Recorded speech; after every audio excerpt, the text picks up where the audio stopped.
Bonjour à toutes et tous, chers amis, chers camarades. Je remercie d'abord l'ensemble des camarades de la CGT et notre secrétaire général, mon ami Sébastien Médesplier et l'ensemble des dirigeants de la CGT Énergie. Et avec vous, l'ensemble des salariés mobilisés partout en France jusqu'au 22 juin et cette grande mobilisation qui aura lieu à Paris. Et je sais que chaque mardi va avoir lieu des rassemblements comme cela. Je sais qu'il y a Gravelines, je sais qu'il y a Flamanville, je sais qu'il y a Cordemais. Je ne vais pas être trop long parce que mon ami Cécile Cukierman vient de dire l'essentiel. Juste une chose.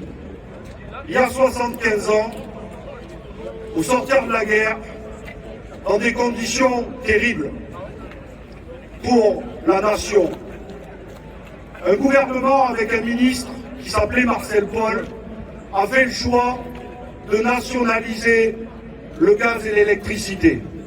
Parce qu'il y avait besoin de reconstruire le pays et surtout, en ce qui concerne EDF, ce grand défi d'investir lourdement dans la production. Il y avait des barrages hydroélectriques, mais très peu, très faibles. Et puis surtout, il y avait besoin d'électrifier la France et d'apporter partout sur le territoire, que vous habitiez dans les campagnes, dans la montagne, en ville ou sur les littoraux, l'électricité à chacune et à chacun, parce que nous considérions que c'était un droit qui devait avoir un droit garanti et que surtout cette électricité devait avoir un coût, pas un prix, un coût maîtrisé, payé par l'usager avec un tarif réglementé.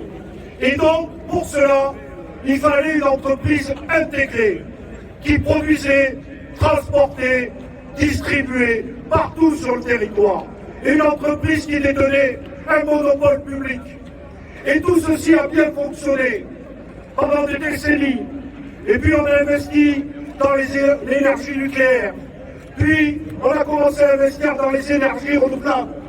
Et EDF était cette grande entreprise française reconnue internationalement pour son savoir-faire des salariés. Et puis, les libéraux ont décidé à un moment donné que tout devait être marché, tout livré aux appétits des financiers, le rail, les télécoms, tout ce qui était public, tout ce qui était monopole public, ils en avaient horreur.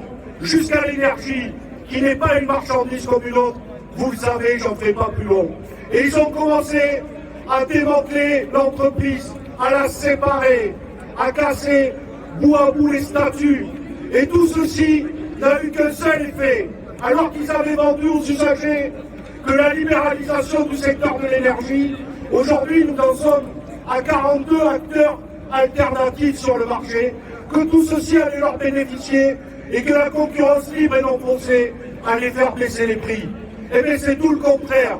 Tout le monde l'a vu, les usagers, que le prix avait augmenté et que pendant ce temps, on dépecé leur bien commun qui était leur entreprise publique. Et donc là, c'est la dernière étape avec ce projet Hercule qui, évidemment, n'est pas abandonné. Ils ont changé le nom, comme a dit Cécile, pour brouiller le message. Mais le fond reste celui-là. Finir de démanteler et livrer une partie des activités, notamment Enedis, mais aussi la commercialisation, les outre-mer et tant d'autres choses, aux appétits financiers en ouvrant au capital à hauteur de 27%. Mais nous ne nous trompons pas, c'est d'abord 27% pour au final finir à 100%, comme ils l'ont fait avec GDF. Rappelez-vous Nicolas Sarkozy, les yeux dans les yeux à l'Assemblée nationale, il avait dit « Jamais on privatisera GDF ». 15 ans plus tard, regardez ce qu'est devenu Engie, regardez celui qui aujourd'hui casse les statuts, le plan Clavadieu et tout ça, et qui surtout verse des dividendes aux seuls actionnaires au détriment des usagers du gaz. Donc votre combat pour finir, et je ne veux pas être trop long, il est d'intérêt général. Vous avez raison de vous mobiliser, mais il faut continuer à alerter les usagers de l'électricité. Tout le monde est usager de l'électricité. Et surtout, Cécile a raison, on passe aux 13 millions de personnes qui aujourd'hui, parfois font le choix de ne pas brancher leur chauffe-eau l'hiver pour se chauffer parce qu'ils n'ont plus en capacité de payer leur électricité.